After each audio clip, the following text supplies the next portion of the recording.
ये आकाशवाणी रायपुर है। छत्तीसगढ़ी समाचार बुलेटिन के संग स्मिता शर्मा के जय जोहार। अब सुनो आज के प्रमुख समाचार। लोकसभा चुनाव के पहली और दूसर चरण बर राजनीतिक दल मन हा चुनाव प्रचार तेज करिन। मां दुर्गा के उपासना के पर्व चैत्र नवरात्र आज ले शुरू और अवैया 24 घंटा में प्रदेश के कुछ एक जगह में गरज चमक के संग हल्का ले मध्यम वर्षा होए के संभावना। अब समाचार विस्तार ले। लोकसभा चुनाव के पहली और दूसर चरण बर प्रत्याशी मन के और राजनीतिक दल मन के प्रचार अभियान जोर शोर ले चलत है। राजनांदगांव संसदीय क्षेत्र के भाजपा प्रत्याशी संतोष पांडे और कांग्रेस उम्मीदवार भूपेश बघेल काली मोहला मानपुर अंबागढ़ चौकी जिला के आने आने क्षेत्र में जाके अपन समर्थन बर जनसभा लीन। श्री पांडे मानपुर ब्लॉक के ग्राम खड़गांव और औंधी इलाका में प्रचार करिन। उहे श्री बघेल अंबागढ़ चौकी ब्लॉक के गांव मन में जनसंपर्क करिन। यही बीच शक्तिमान कांग्रेस डहारले विधानसभा स्तर के कार्यकर्ता सम्मेलन के आयोजन करेगी, जेमा नेता प्रतिपक्ष डॉक्टर चरणदास महंत संघरा पार्टी के दूसर पदाधिकारी और कार्यकर्ता मन शामिल होइन। वहीं जांजगीर में कांग्रेस के विधानसभा स्तर के बैठका कराएगी, जेमा पार्टी के पदाधिकारी और कार्यकर्ता मन मौजूद रहिन। लोकसभा चुनाव में मतदाता मन ला जागरूक करे बर प्रदेश भर में कतकोन कार्यक्रम कराए जावत है। यही कड़ी में राजनांदगांव, मोहला मानपुर अंबागढ़ चौकी और खैरागढ़ छुई खदान गंडई जिला के ग्राम पंचायत में 1,06,000 ले ज्यादा मनरेगा मजदूर मन ला मतदान की शपथ दिवाएगी। वहीं कोंडागांव जिला में फरसगांव विकासखंड के जुगनी कलार, आलोर, तोरंड, छिंदली बेड़ा, बड़े ओडा गांव, कोरई, पतोड़ा और गोड़मा गांव में घलो मनरेगा में काम करैया श्रमिक मन ला मतदान बर जागरूक करे के सेती अभियान चलाएगी। ये दौरान सबो श्रमिक मन ला बिना डर के मतदान करे के संकल्प दिवाएगी।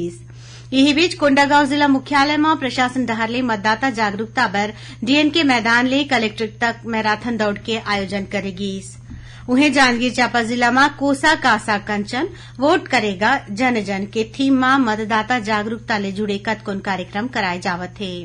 पामगढ़ विकासखंड के ग्राम ससहा के कस्तूरबा गांधी बालिका विद्यालय के नोनी मन पोस्ट कार्ड के माध्यम ले अपन माता पिता और अभिभावक मन ला मतदान करे बर प्रेरित करिन। उन्हें गौरेला पिंडरा मरवाही जिला में काली 10 अप्रैल के स्वीप कार्यक्रम के तहत मैराथन दौड़ के आयोजन करे जाही। जांजगीर चांपा जिला के सिटी कोतवाली थाना क्षेत्र में भाजपा नेता संतोष साहू और उनकर भाई ऊपर 2 जन आरोपी मन चाकू ले हमला कर दिन। ये हमला में दोनों जन गंभीर रूप ले घायल हो गए हैं, जौन मन ला इलाज बर अस्पताल में भर्ती कराए गए हवे। ये मामला में पुलिस 2 जन आरोपी मन ला गिरफ्तार करे है। अखिल भारतीय आयुर्विज्ञान संस्थान एम्स रायपुर में आर्टिफिशियल इंटेलिजेंस एआई के मदद ले अब गंभीर मरीज मन के इलाज तुरते हो सकी। एखर बर आईआईटी भिलाई डहारले एम्स बर hybrid digital health care technology platform smart ईआर बनाए जावत है। पहली चरण ट्रामा और इमरजेंसी में सफल होए के बाद एला एम्स में लागू करे जाही। आईआईटी भिलाई के निदेशक प्रोफेसर राजीव प्रकाश और डीन रिसर्च प्रोफेसर संतोष विश्वास एम्स के डॉक्टर मन के आगू ये प्लेटफॉर्म के प्रमुख बिंदु मन ला प्रस्तुत करिन। ये प्लेटफॉर्म तुरते मरीज मन के डायग्नोसिस करके उपचार प्रोटोकॉल और इलाज के आने आने माध्यम के सुझाव दीही। छत्तीसगढ़ी समाचार बुलेटिन आप मन आकाशवाणी रायपुर ले सुनत हव। छत्तीसगढ़ के खबर ले है आपकी वास्ता और खबर के विश्वसनीयता ले है हमार वास्ता। आकाशवाणी समाचार रायपुर के प्रादेशिक समाचार बुलेटिन के संगे संग हमार समसामयिक कार्यक्रम आप रेडियो के संग अपन मोबाइल में घलो सुन सकत हो। आकाशवाणी समाचार फेसबुक, ट्विटर और यूट्यूब में घलो हावय। हमार फेसबुक पेज हरे Chhattisgarh news on AIR, Twitter handle CGAIR news और हमार यूट्यूब चैनल हरे छत्तीसगढ़ AIR न्यूज। तो अब रेडियो के संगे संग आपके मोबाइल के माध्यम ले हम आप तक पहुंचत हन। छत्तीसगढ़ के हर खबर पर सुनत रहो आकाशवाणी समाचार।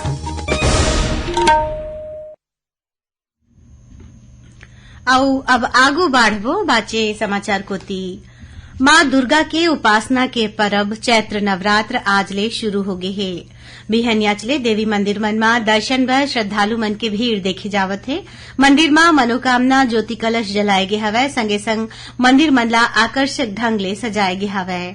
ए मौका में डोंगरगढ़ के मां बमलेश्वरी मंदिर, रतनपुर के मां महामाया मंदिर, चंद्रपुर के मां चंद्रहासिनी और दंतेवाड़ा के दाई दंतेश्वरी मंदिर जवैया पैदल यात्री मन बर विशेष व्यवस्था करे गे हवय।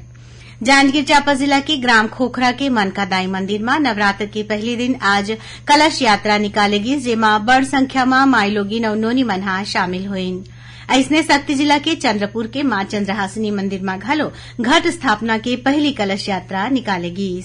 यही बीच आज ले भारतीय नवा बछर घलो शुरू हो गया हवय। एला विक्रम संवत या नव संवत्सर कही थे, जौनहा चैत्र शुक्ल प्रतिपदा ले शुरू हो जाथे। राज्यपाल विश्वभूषण हरिचंदन हा प्रदेशवासी मन ला चैत्र नवरात्र, हिंदू नवा बछर और चेटीचंड के बधाई दीन है। सुकमा जिला में चिंतलनार थाना क्षेत्र के केरला पेंदा के श्रीराम मंदिर के पटला केंद्रीय रिजर्व पुलिस बल सीआरपीएफ के जवान मन के मदद ले फेर खोले गे हवय। 21 बछर पहले बछर 2003 में माओवादी मन के फरमान ले ये मंदिर के पटला बंद कर दे गे रहीस।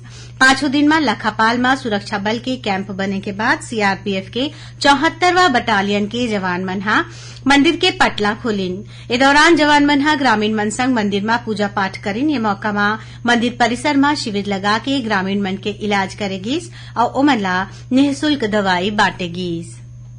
गौरेला पेंड्रा मरवाही जिला के ग्राम नेवरी नवापारा में 10वीं के छात्रा ला बोर्ड परीक्षा में पास कराए बर फोन के माध्यम ले ऑनलाइन ठगी करे के प्रयास करेगी। जिला पुलिस थाना काम कर दीस। पुलिस अधीक्षक भावना गुप्ता हा शिकायत में साइबर सेल ला सक्रिय करके फोन करैया नंबर ला चीन ले हवय। ओमन हा ए नंबर ला ब्लॉक करे बर किहिन है।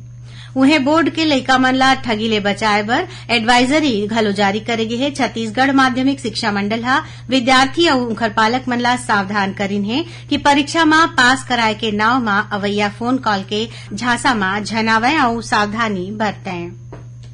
लखनऊ में राखे गे 32वां कॉर्पोरेट कम्युनिकेशन मीट में एनटीपीसी नवा रायपुर ला सर्वश्रेष्ठ ब्रांडिंग पहल बर स्वर्ण पदक मिले है।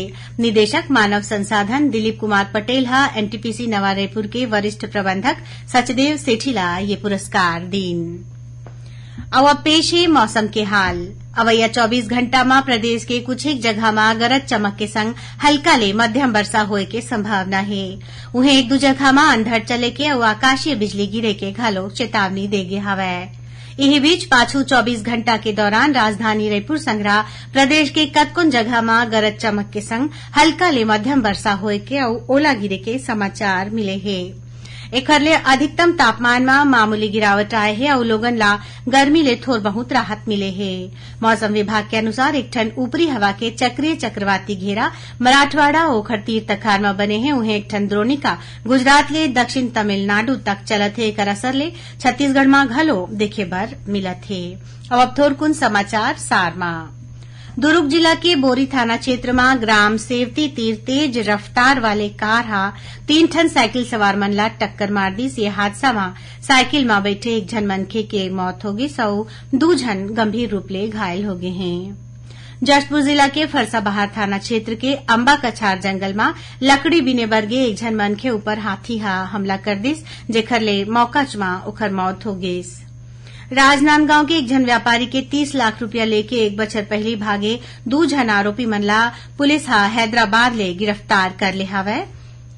और शक्ति जिला के पुलिस हा गांजा तस्करी के मामला में 2 झन आरोपी मन ला गिरफ्तार करके उनकर मंदिर ले करीबन 95 किलो गांजा बरामद करे है, जेकर कीमत करीबन 5 लाख रुपया बताए गे हवय। आखिर में प्रमुख समाचार एक घाव फिर। लोकसभा चुनाव के पहले और दूसरा चरण पर राजनीतिक दल मन हा चुनाव प्रचार तेज करिन। मां दुर्गा के उपासना के परब चैत्र नवरात्र आज ले शुरू और अवैया 24 घंटा में प्रदेश के कुछ एक जगह में गरज चमक के संग हल्का ले मध्यम वर्षा होए के संभावना। एक संग छत्तीसगढ़ी समाचार बुलेटिन है सिरावत है। जय जोहार।